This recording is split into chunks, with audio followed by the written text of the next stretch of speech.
열린교회 성도 여러분 안녕하세요. 10월 30일 매일 성경 묵상 함께 하겠습니다. 오늘 묵상할 말씀은 역대하 35장 20절에서 27절까지의 말씀입니다. 함께 읽겠습니다. 이 모든 일 후 곧 요시아가 성전을 정돈하기를 마친 후에 애굽 왕 느고가 유브라데 강가에 갈그미스를 치러 올라왔으므로 요시아가 나가서 방비하였더니 느고가 요시아에게 사신을 보내어 이르되 유다 왕이여 내가 그대와 무슨 관계가 있느냐 내가 오늘 그대를 치려는 것이 아니요 나와 더불어 싸우는 족속을 치려는 것이라. 하나님이 나에게 명령하사 속히 하라 하셨은즉 하나님이 나와 함께 계시니 그대는 하나님을 거스르지 말라 그대를 멸하실까 하노라 하나. 요시아가 몸을 돌이켜 떠나기를 싫어하고 오히려 변장하고 그와 싸우고자 하여 하나님의 입에서 나온 느고의 말을 듣지 아니하고 무깃도 골짜기에 이르러 싸울 때에 활 쏘는 자가 요시아 왕을 쏜지라. 왕이 그의 신하들에게 이르되 내가 중상을 입었으니 나를 도와 나가게 하라. 그 부하들이 그를 병거에서 내리게 하고 그의 버금 병거에 태워 예루살렘에 이른 후에 그가 죽으니 그의 조상들의 묘실에 장사되니라. 온 유다와 예루살렘 사람들이 요시아를 슬퍼하고 예레미야는 그를 위하여 애가를 지었으며 모든 노래하는 남자들과 여자들은 요시아를 슬피 노래하니 이스라엘의 규례가 되어 오늘까지 이르렀으며 그 가사는 애가 중에 기록되었더라.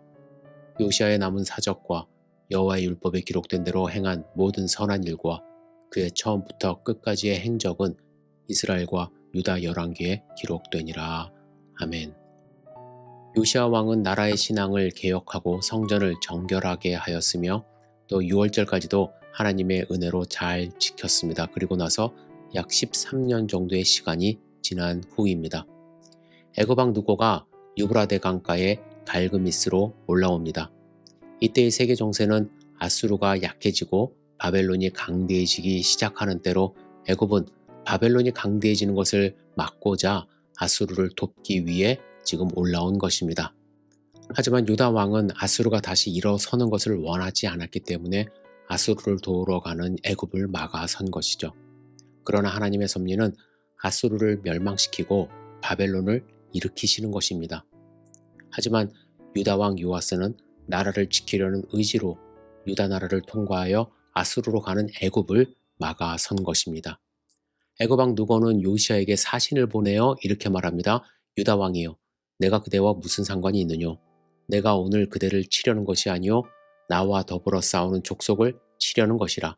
하나님이 나에게 명령하사 속히 하라 하셨은즉 하나님이 나와 함께 하시니 그대는 하나님을 거스르지 말라 그대를 멸하실까 하노라. 이런 말을 전합니다. 요시아는 이방인이 하나님이 자기에게 말씀하셨다는 것을 믿을 수가 없었을 것입니다. 하지만 이방인 왕이라도 이렇게까지 말했으면 자기가 하나님께 확인해보면 좀 좋았을 거지만 요아스는 자기 힘으로 나라를 지키려는 일념으로 돌이키지 않고 오히려 변장을 하고 그와 싸우고자 하여 하나님의 입으로부터 나온 느고의 말을 듣지 않고 무깃도에서 싸우기 시작합니다. 그때에 활 쏘는 자가 요시아를 쐈을 때 그 화살에 맞게 됩니다. 그는 신하들에게 내가 중상을 입었으니 나를 도와 나가게 하라고 하고 부하들은 그를 병거에서 내리게 하고 다시 다른 병거에 태워 예루살렘에 돌아와 죽게 됩니다. 그래서 그는 조상들의 묘실에 장사되고 온 유다와 예루살렘 사람들이 요시아의 죽음을 슬퍼합니다. 요시아가 전쟁이 하나님께 속한 것이라고 믿고 기도하여 전쟁에 나갈지 말지를 결정해야 했는데 그렇지 않았고요. 전쟁에 나가려면 주님의 이름으로 나가서 싸워야 했는데 아합처럼 변장하고 나가서 싸우게 됩니다. 하지만 결국 적의 화살에 맞아 죽는 최후를 경험하게 되는 것이죠. 참으로 안타까운 죽음입니다. 그래서 유다는 요아스의 죽음 이후에 강성해진 바벨론에게 결국은 멸망합니다. 하나님은 8세의 왕이 된 요아스의 모습부터 39세의 죽음을 맞이하는 장면까지 그 모두를 역사가의 기록으로 남기셨습니다. 그러면서 그의 삶을 수식하는 말씀이 여호와의 율법에 기록된 대로 행한 모든 선한 일이라고 말씀하십니다. 비록 마지막에 비참한 치유를 맞았다 할지라도 요시아가 율법대로 행하고자 했던 모습들은 모두 선한 일이라고 말씀합니다. 여러분, 선의 기준은 결과가 좋으냐 나쁘냐에 달려있지 않습니다. 선의 기준은 하나님의 말씀대로 행하고자 했는지 그렇지 않은지가 기준이 됩니다.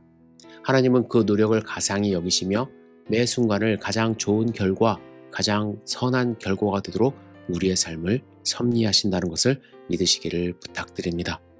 우리의 삶 속에서 비록 그 결과가 불확실한 시대를 우리는 살아가지만 그럼에도 불구하고 하나님의 말씀대로 우리가 하나님의 일을 할 때에 그 모든 것이 하나님의 섭리하심이라는 것을 믿어야 할 것입니다. 그리고 우리의 모든 행적이 선한 일이 되도록 늘 말씀 안에서 우리는 행동을 해야 할 것입니다. 여러분, 오늘 삶의 기준은 무엇입니까?